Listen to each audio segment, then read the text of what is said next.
Cuando uno piensa la historia de la humanidad, se suceden los casos en los que distintos individuos se pelean por sentarse en un mismo trono. Y normalmente están dispuestos a hacer cualquier cosa para conseguir su objetivo.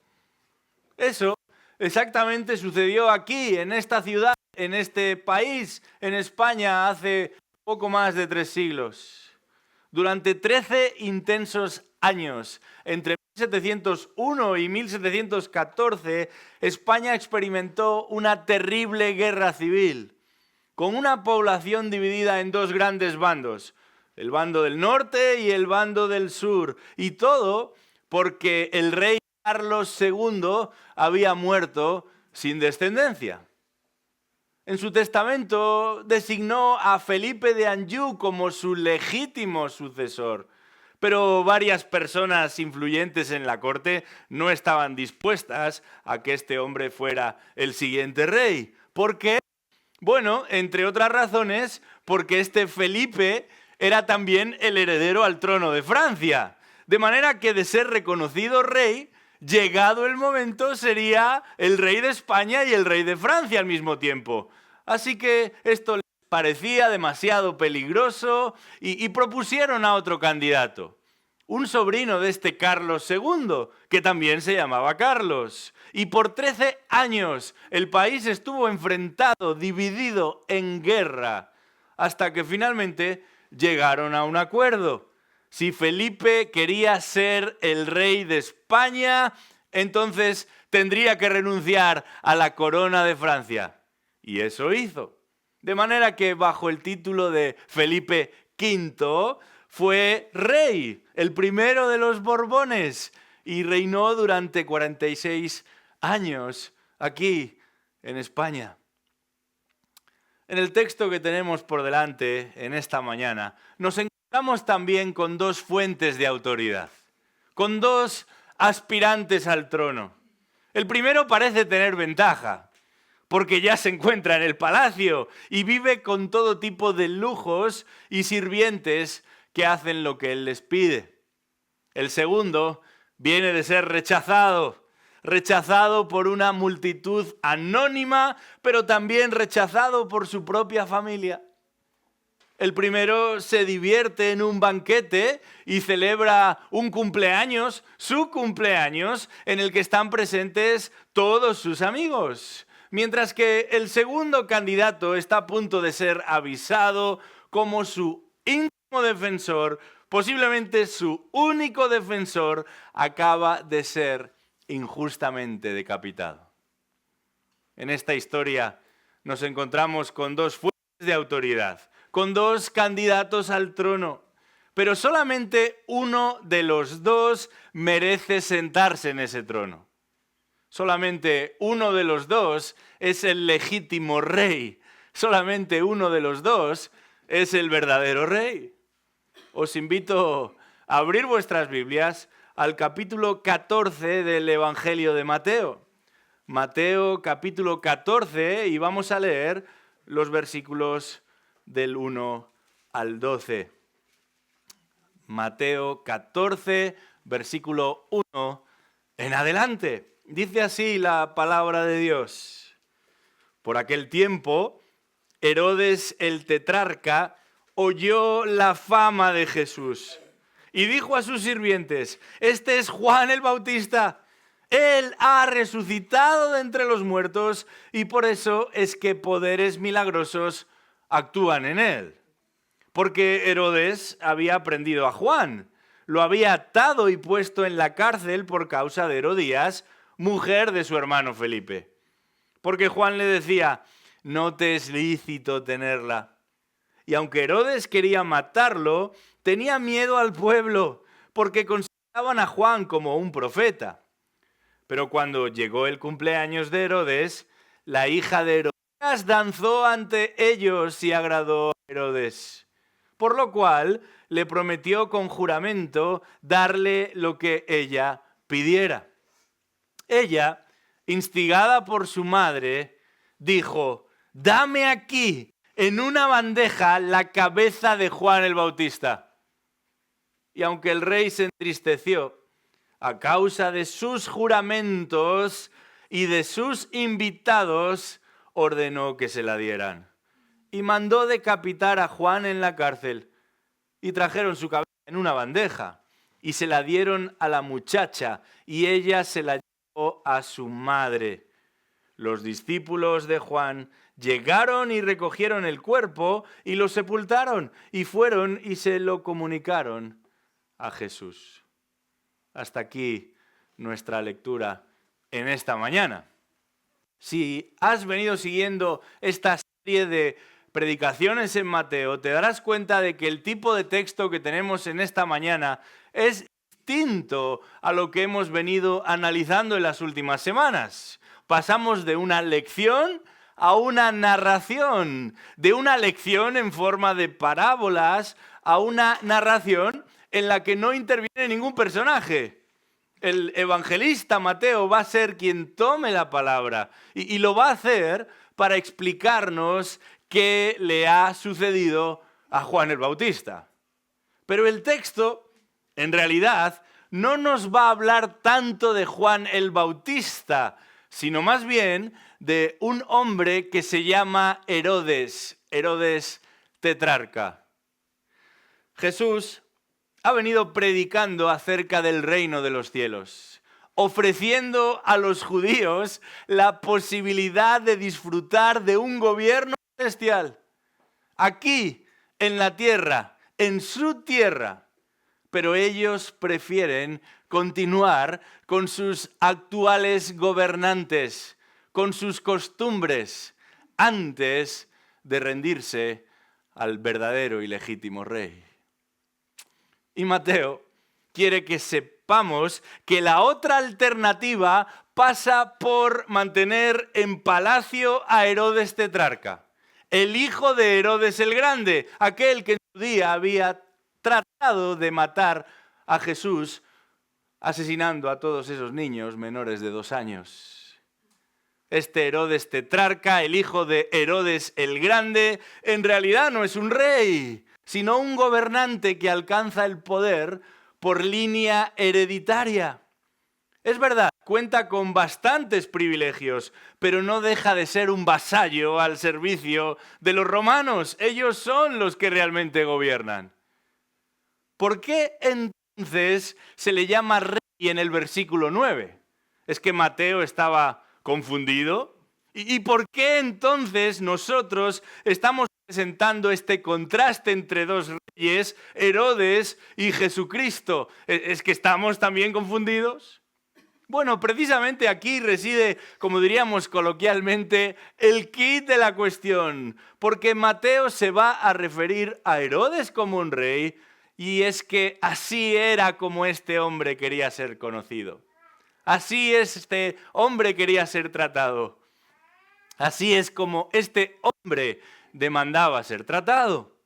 En un sentido, Herodes se hacía llamar a sí mismo rey de Galilea y de Perea, regiones por las que Jesús se había movido bastante. Y Mateo no quiere que perdamos de vista este detalle, porque a lo largo del capítulo 14 de su Evangelio nos seguirá apuntando al verdadero rey, al Cristo, al Mesías.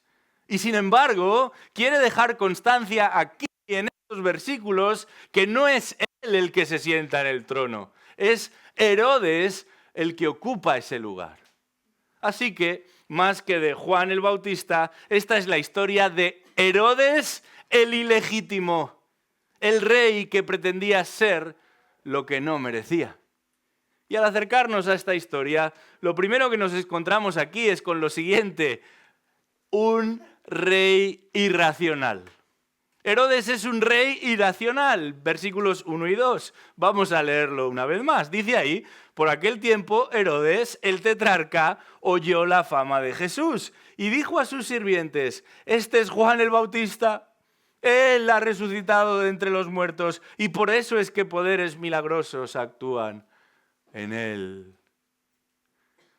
La vez pasada señalábamos que Jesús se había vuelto verdaderamente conocido, al punto que sus palabras al punto que sus proezas habían llegado a oídos de toda la nación y aún más allá.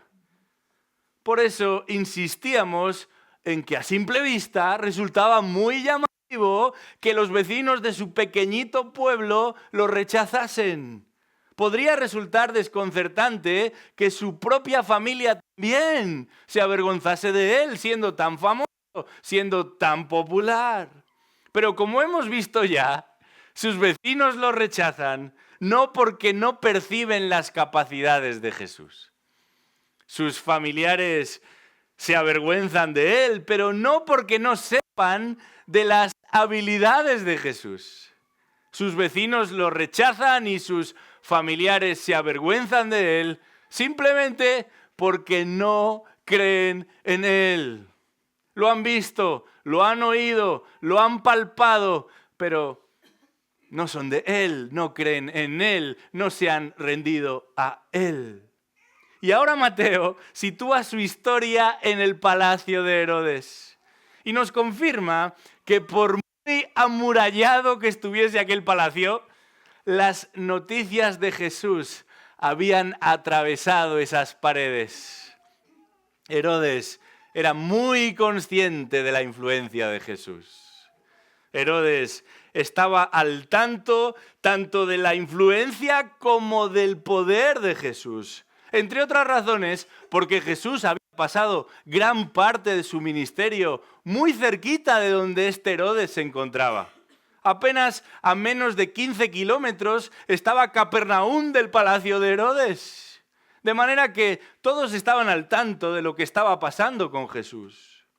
Pero al escuchar acerca de Jesús, Herodes va a reaccionar de una manera irracional. Porque aunque Juan nunca hizo ningún milagro, Herodes piensa que el poder de Jesús viene de Juan el Bautista. Y no solo eso, sino que Juan ha resucitado de entre los muertos, él solo, a sí mismo, y se hace pasar por un hombre llamado Jesús.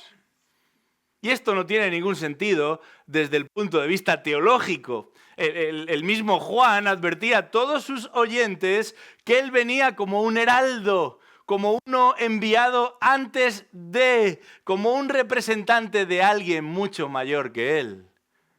Como uno que no tenía ni comparación aún para desatar las sandalias de aquel que habría de presentarse entre ellos. Esto tampoco tenía ningún sentido, el pensar que Juan estaba ayudando a Jesús viniendo desde los muertos o directamente que había resucitado y se hacía pasar por él. No tenía ningún sentido tampoco desde el punto de vista lógico. Jesús y Juan eran contemporáneos, de hecho eran primos y habían sido vistos varias veces juntos. Pero además, por varios meses en los que Juan está en la cárcel, Jesús se encuentra apenas a 15 kilómetros de donde está Juan y de donde está Herodes. Jesús no puede ser Juan, ni Juan puede haber resucitado para capacitar a Jesús de un poder que Jesús ya tenía.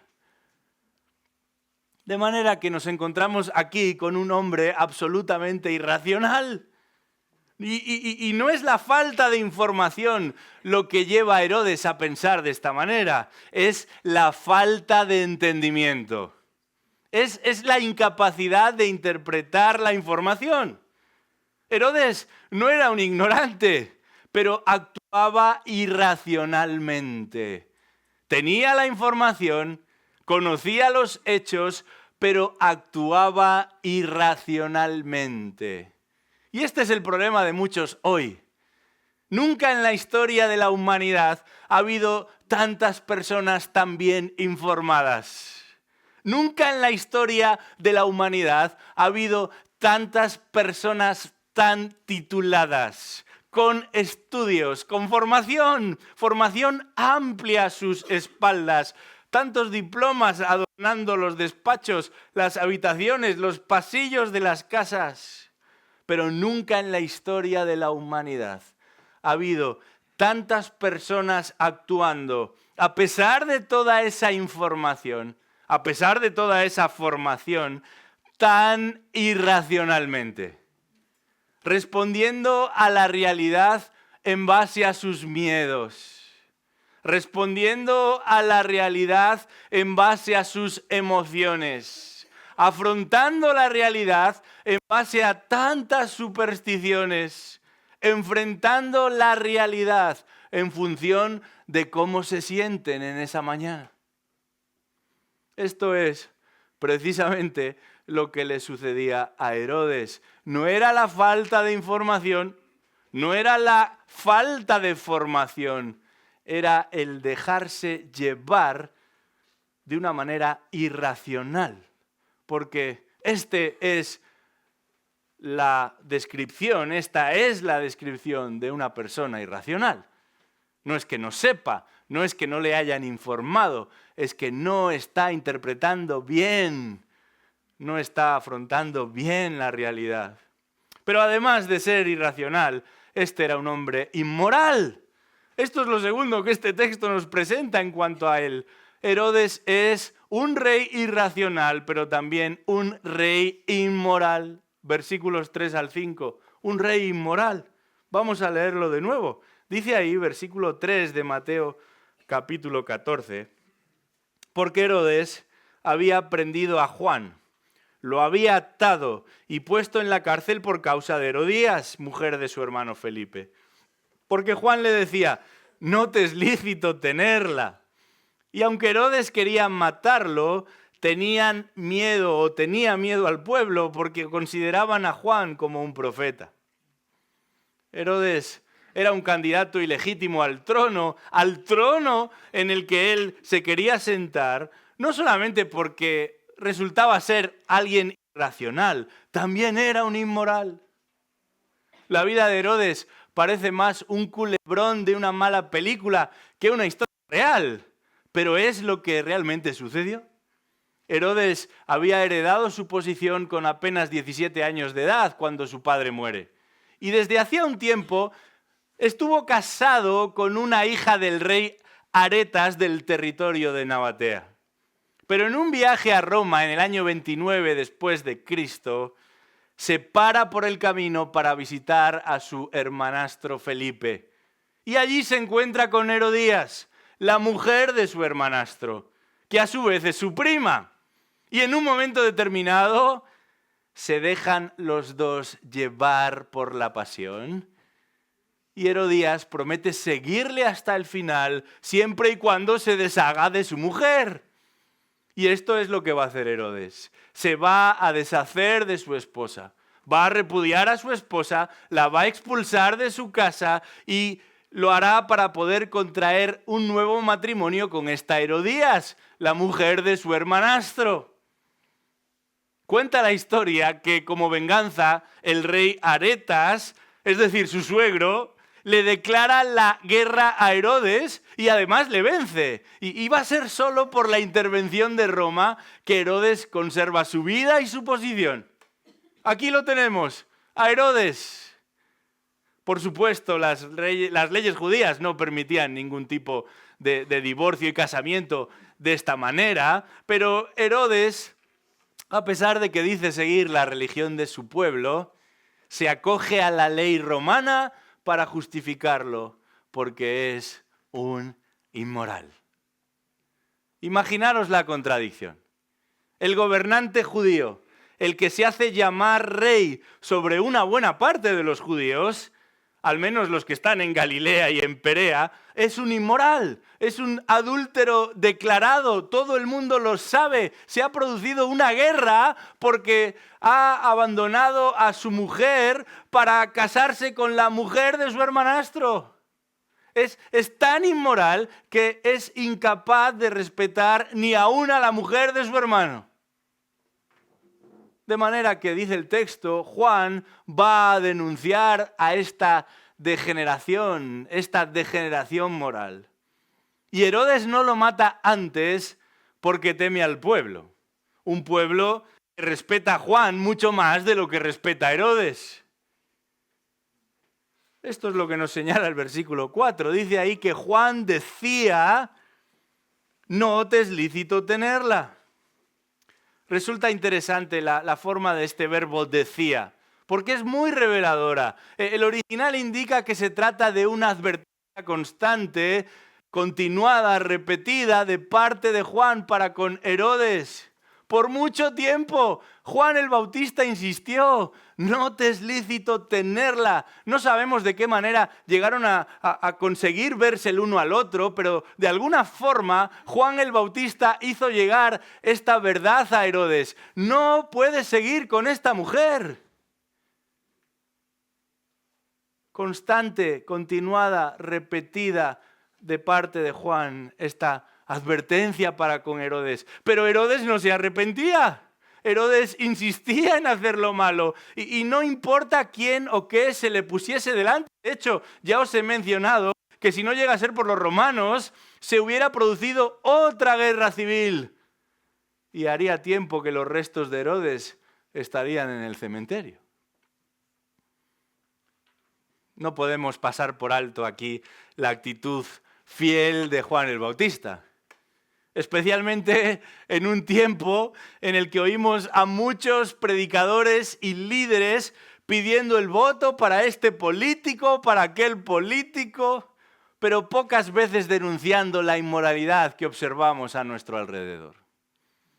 Especialmente en un tiempo en el que celebramos como un triunfo espiritual el que personas que ostentan el poder, que cuentan con una posición de preeminencia, con recursos, nos reconozcan a nosotros como realidad religiosa, hablen de nosotros, nos alaben, asistan a nuestros actos, bendigan nuestros esfuerzos. Porque una cosa es tener un buen testimonio para con las autoridades y otra doblegar nuestras rodillas ante el poder. Para ver si se nos pega algo quizás, por si podemos obtener algo a lo mejor. ¿Cuánto necesita la Iglesia hoy de hombres dispuestos a decir la verdad? Decir la verdad sin temer las consecuencias. Porque es la verdad. ¿Cuánto necesita la Iglesia hoy de hombres dispuestos a decir la verdad? Decir la verdad sin importar quién esté enfrente, porque es la verdad. Sí, en amor, pero la verdad. Sí, con ternura, pero la verdad. Porque algunos están más interesados en quedar bien que en decir la verdad. Especialmente con los que mandan. Especialmente con los que puedan tener cierta influencia en otros. Algunos están más interesados en quedar bien con los demás que en decir la verdad. Y si ese hubiera sido el caso, no tendríamos profetas en el Antiguo Testamento. Juan hubiera tenido que renunciar, Jesucristo hubiera regresado al cielo y ninguno de los apóstoles hubiera continuado con su labor. Esta misma semana escuchaba una predicación del hermano Paul Washer. Yo le tengo un aprecio particular, pero no hace falta conocerlo para reconocer que el Señor le ha dotado con una habilidad particular para decir ciertas cosas. Os voy a leer lo que él señala con respecto a este punto. El mundo ha redefinido la amabilidad como mera tolerancia y nunca ofender a nadie. Pero les digo, la amabilidad a la que Dios nos llama no es sin espinas. No es una amabilidad que deja a la gente en su pecado solo para que se sientan cómodos. No es una amabilidad que teme el rechazo más de lo que teme a Dios. La amabilidad bíblica, dice Washer, se basa en la verdad, el amor y un deseo por la justicia. Mientras que la amabilidad del mundo es frecuentemente dirigida por la tolerancia, el evitar conflictos o la aprobación humana, dice Washer, entender la diferencia es crucial, porque muchos creyentes han sido engañados al abrazar una amabilidad falsa que en última instancia compromete la fe y lleva a la gente lejos de Dios en lugar de hacia Él. La gloria de Dios debe pesar más que tu reputación. La santidad de la Iglesia debe valer más que cualquier opinión. Mi testimonio como hijo de Dios debe importar más que las preferencias o las expectativas de los demás. Justamente lo contrario de lo que hacía Herodes. Justamente lo contrario de lo que era Herodes. Fíjate lo que nos dice el versículo 5 de nuestro texto. Aunque Herodes quería matarlo, tenía miedo al pueblo, porque consideraban a Juan como un profeta. Este era un rey ilegítimo, porque además de irracional, era un inmoral. Pero el texto continúa. Y nos damos cuenta de que había una razón descalificante más. Herodes era también un rey impulsivo. Versículos del 6 al 8. Un rey impulsivo. Vamos a leerlo una vez más.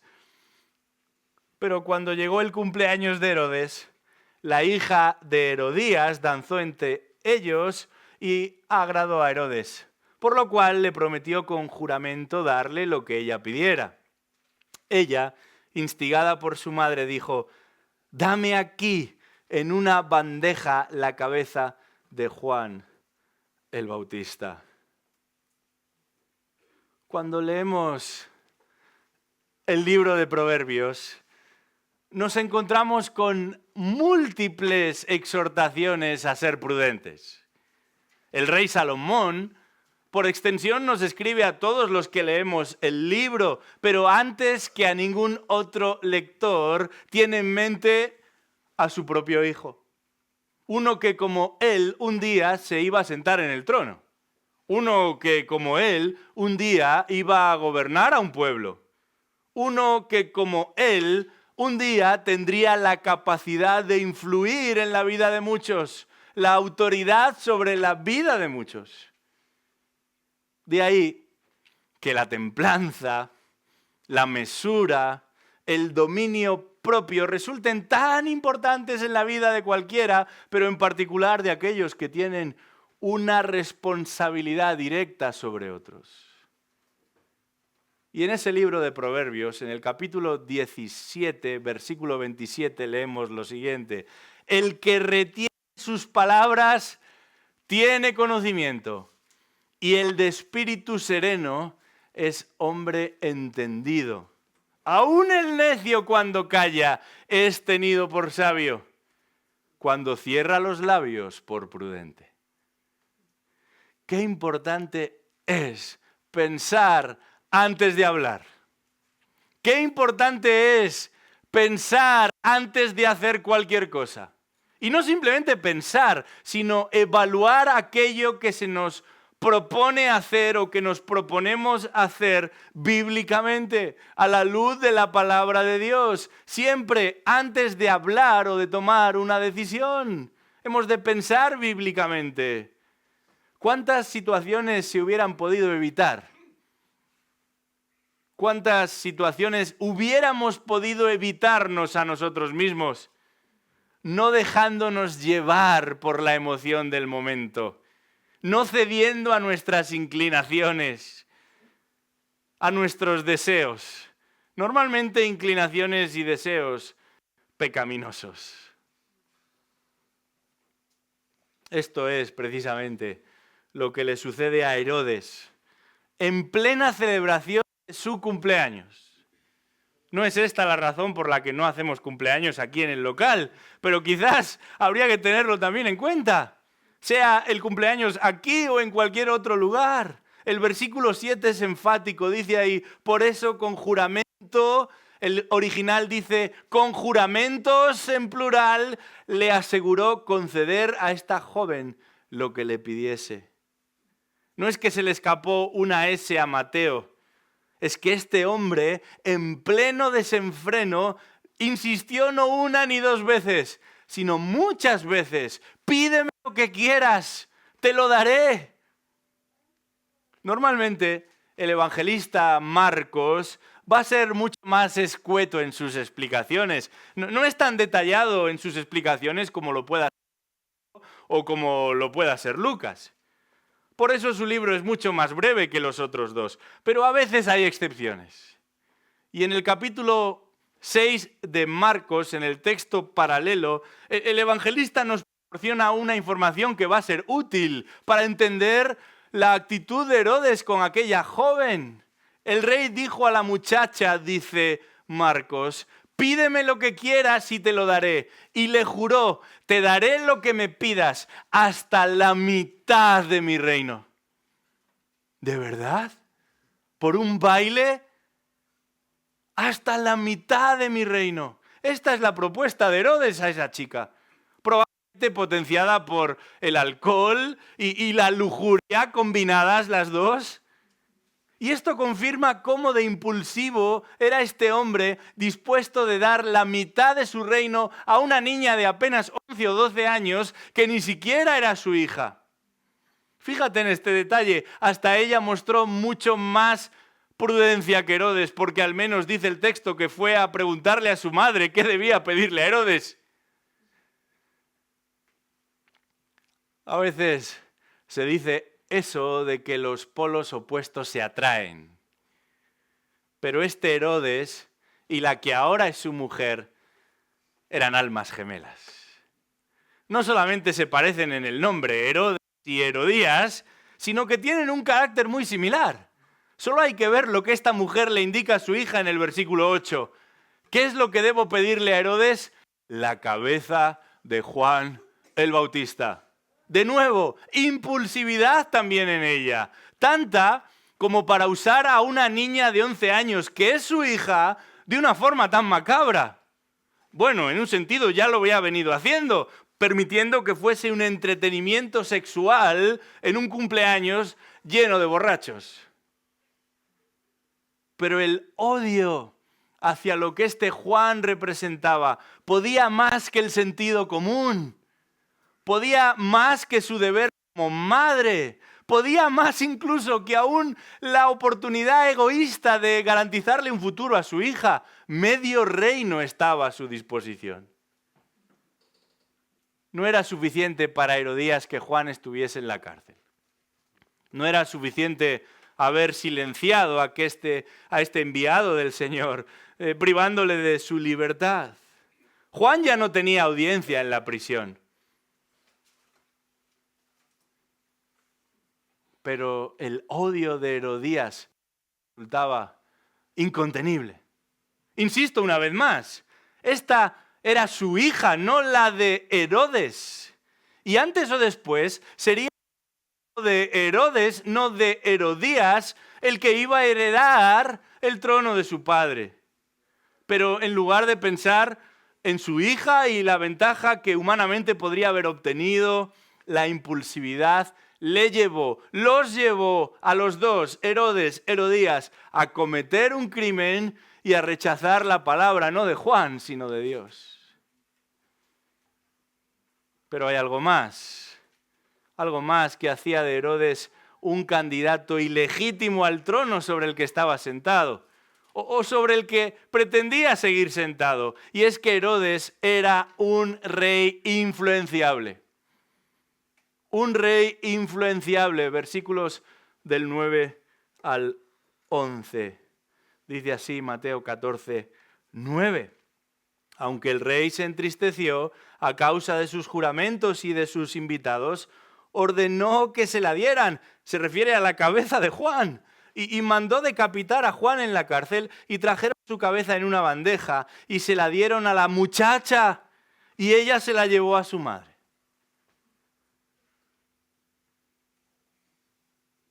Solamente en esta historia observamos varias veces cómo Herodes termina por hacer lo que no quiere hacer para no desairar a los demás. Solamente en esta historia observamos varias veces cómo Herodes hace lo que no quiere o deja de hacer lo que desearía para no incomodar, ya sea a la multitud, a sus invitados o a su amante, que confirmaba estar más molesta con Juan de lo que estaba Herodes. Sí, Herodes lo había apresado, lo había atado, lo había encarcelado, pero Herodías, su amante, en cuanto tuvo la oportunidad, no pensó en otra cosa que en acabar con Juan. Este hombre, que vive rodeado de siervos, era un esclavo de deseos y pasiones. Pero también del qué dirán de mí, del qué pensarán de mí. Y este es un mal que acecha a muchos también hoy. Nos preocupa tanto el qué dirán de mí, el qué pensarán de mí. Hace algunos años ya tuve la oportunidad a otro canadiense. Tenemos un canadiense entre nosotros. Tuve la oportunidad de conocer a un pastor canadiense. Se llamaba Tim Challies. A lo mejor algunos habéis oído hablar de él. Porque se ha granjeado cierta fama, ya que allá por el año 2003, hace mucho tiempo desde el año 2003, este Tim Challies comenzó un blog. Y desde entonces ha escrito en él todos los días sin excepción. Y esto no es poca cosa. 22 años, cada día, todos los días sin interrupción, escribiendo algo productivo, no cualquier cosa, algo beneficioso.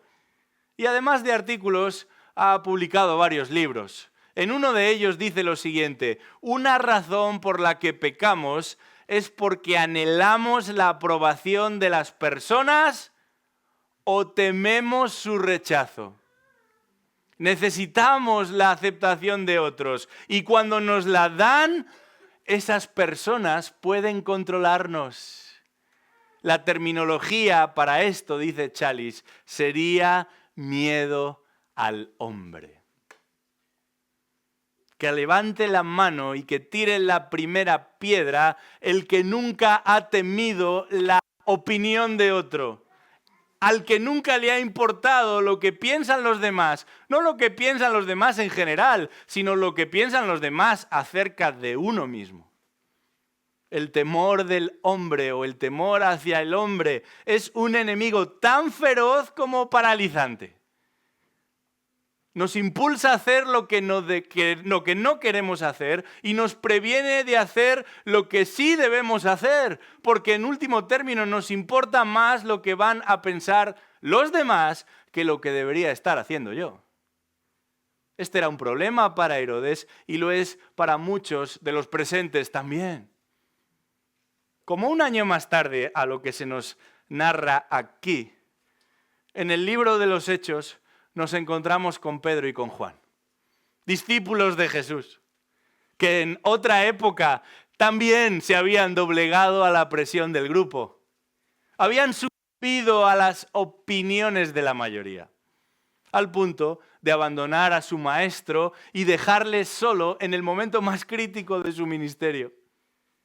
Pero algo ha cambiado en ellos. El Señor ha resucitado. El Espíritu Santo los ha capacitado y ante el Tribunal Superior de Justicia de su nación, el llamado Concilio Judío, son capaces de decir: hemos de obedecer a Dios antes que a los hombres. Hemos de temer a Dios antes que a los hombres. A Pedro y a Juan el afirmar tal cosa les costaría un castigo ejemplarizante. A Juan el Bautista, la cabeza. Pero Pedro, Juan el Bautista y tantos otros que han sido expuestos al mensaje de Jesús y que verdaderamente han creído este mensaje de Jesús, sabían que era mejor entrar en el reino de los cielos sin un dedo, sin un ojo, aún sin la cabeza si fuera necesario, que quedarse fuera. ¿Estamos dispuestos nosotros a ser fieles al Señor antes que a los hombres?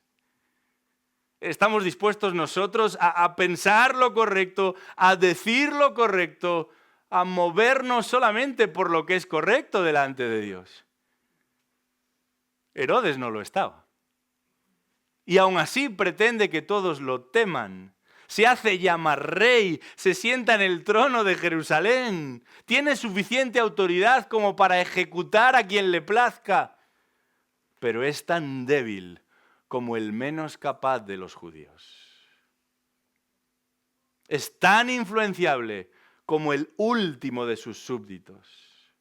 Herodes vive absolutamente condicionado por las sensaciones, absolutamente dominado por la opinión de los demás. Y eso lo esclaviza, lo limita, lo debilita.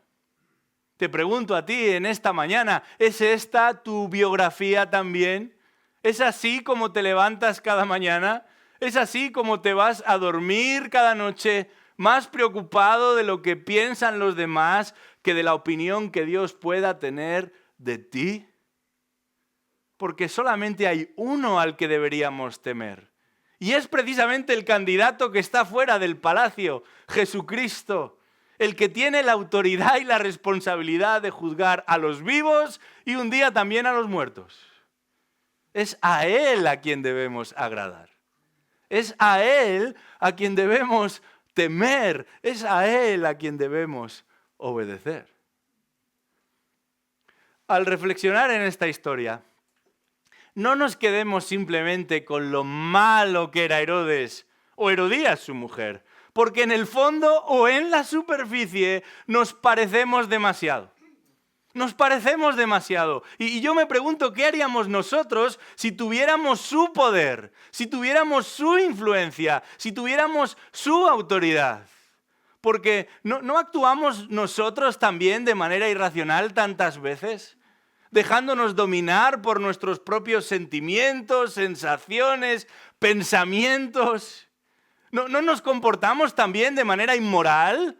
Y no estoy pensando solamente en la lujuria, que quizás sea el problema de más de uno aquí, en este lugar, en este momento, sino en el hecho de adaptar la realidad a nuestra conveniencia, de afrontar la realidad según nuestra conveniencia, aunque eso suponga quebrantar la ley de Dios. Aunque eso suponga alterar o malversar la palabra de Dios, adaptándola a eso que yo me he propuesto hacer, a eso que yo tanto deseo hacer. ¿Qué decir de la impulsividad? ¿No hemos hablado nunca sin pensar? ¿No hemos actuado antes que haber meditado a la luz de lo que la palabra de Dios enseña? ¿No nos hemos enredado? ¿No hemos tenido que pedir perdón? ¿No hemos tenido incluso que tratar de solucionar algo y a veces también mintiendo, es decir, añadiendo más dificultades porque dijimos algo o hicimos algo que no deberíamos haber hecho? Constantemente. Constantemente. ¿Por qué? Porque somos impulsivos. No somos prudentes. No tenemos cuidado. Y aún en aquello que pensamos que va a agradar al Señor, somos impulsivos, no somos prudentes, no tenemos cuidado. Y en la iglesia se producen barbaridad de desencuentros y de confusiones porque no somos prudentes, somos impulsivos, no tenemos cuidado. Y pensamos solamente en lo que yo creo que es lo mejor y no nos ponemos en el lugar del otro, ni llevamos a Cristo cualquiera de nuestras iniciativas. ¿Y qué decir del hecho de ser influenciables? Del hecho de temer a los demás. ¿No somos nosotros también influenciables? ¿No nos preocupa tanto también lo que han de pensar o puedan pensar los demás? Pero déjame decirte algo. Porque Mateo no incluye esta historia en su evangelio simplemente para que nos comparemos con Herodes. Mateo incluye esta historia en su evangelio para que entendamos que necesitamos a uno que es mejor que Herodes. Al reflexionar en lo que se nos relata aquí, nos damos cuenta de cuán cegador resulta el pecado de Herodes y el nuestro propio, tanto como para conformarnos con nuestra realidad, antes que acudir a Cristo arrepentidos, humillados, pidiendo perdón, clamando por auxilio, por clemencia, por ayuda, por salvación, por dirección. Esto es lo que le sucedía a aquella generación y esto es lo que sucede también con nuestra generación. Pero la verdadera libertad para este mundo exterior y para nuestro mundo interior no vendrá dada por nada ni nadie que forme parte del mundo. El capítulo comienza hablando de Jesucristo y termina hablando de Jesucristo también. Comienza hablando de lo que la mayoría dice acerca de Jesús y termina hablando de lo que una minoría dice y busca de Jesús. Versículo 12. Los discípulos de Juan llegaron y recogieron el cuerpo, lo sepultaron y fueron y se lo comunicaron a Jesús. Solamente una minoría entendió lo que el Juan el Bautista había estado proclamando. Solamente una minoría que siguió lo que Juan el Bautista predicó. He aquí el Cordero del mundo. He aquí el Cordero de Dios que quita el pecado del mundo. A Él oíd. A Él acudid. No encontraremos a ese rey ni en nosotros ni en otro. En este capítulo 14 de Mateo, el evangelista nos presenta la historia de dos reyes. Uno reprobado y uno que es legítimo. Uno malvado y otro benefactor. Uno ególatra y otro que se despoja, que se vacía, que se da a sí mismo. Uno manipulador y mentiroso y otro que no duda en decir la verdad, aunque a los demás les incomode. Uno constantemente aturdido por su propia conciencia y otro en paz para consigo y para con Dios, al punto de que Él viene a sellar la verdadera paz. Uno que es prisionero de sus palabras, otro que es la palabra vida. La palabra de vida, la palabra viva. Uno que teme a la multitud y otro que se compadece de la multitud. Uno que trató de granjearse el amor de sus súbditos a cualquier precio y otro que nunca cedió a la preferencia de la mayoría. Uno que está dispuesto a actuar en contra de su propia conciencia para perpetuarse en el poder, otro que rechaza la fama y aún las alabanzas si eso supone alejarse de los propósitos de Dios. Uno que no tuvo problema en quitarle la vida a un inocente. Otro que se entregó a sí mismo siendo inocente. Y es que en último término solamente existe un verdadero rey. Yo te pregunto en esta mañana, ¿es Jesucristo el que se sienta en el trono de tu corazón? ¿Es a Él a quien esperas? ¿Es a Él a quien anhelas? Porque un día regresará, no simplemente para ofrecer un reino, sino para reinar. Se sentará en el trono, gobernará las naciones, castigará a sus enemigos con vara de hierro y desplegará una gloria de Dios como nunca jamás se ha visto en este mundo. Antes o después, Él regresará a reclamar lo que le pertenece por derecho. ¿Estarás tú bajo su gobierno y dirección?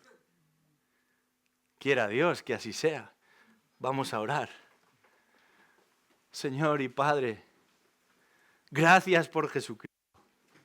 ¿Qué podemos decir? Otro igual, nadie comparable a Él, nadie mejor que Él. Él es el único legítimo Rey. Él es el Señor. Él es nuestro Salvador. Él es aquel que ha traído vida y esperanza donde había muerte y contradicción. No ponemos nuestra confianza en otro porque no hay nadie como Jesucristo. Te pedimos, oh Dios, que nos ayudes a crecer en nuestra lealtad para con Él, a avanzar, a madurar en nuestra lealtad para con Él. Tantas veces nos dejamos seducir por reyes menores y nos rendimos a ellos y buscamos agradarle a ellos. Y pensamos en ellos, aún en nosotros, buscando una posición que solamente te corresponde a ti. Permítenos, oh Dios, tener claro que solamente tú eres digno de toda nuestra vida. Hay personas aquí quizás que luchan con estos y otros pecados como aquel Herodes. Señor, trae luz. Muéstrales a Jesucristo. Que vean en Él a ese Cordero perfecto que es capaz de limpiar, capaz de borrar todas nuestras culpas. Permíteles que ellos se abracen a Él para vida eterna. Y permítenos a todos los demás que podamos seguirle a Él, representándole a Él, como Juan lo hizo. Cueste lo que cueste, porque lo que tú nos ofreces es mejor, es superior, es la verdad. Te alabamos en este día, en el nombre de Jesús. Amén.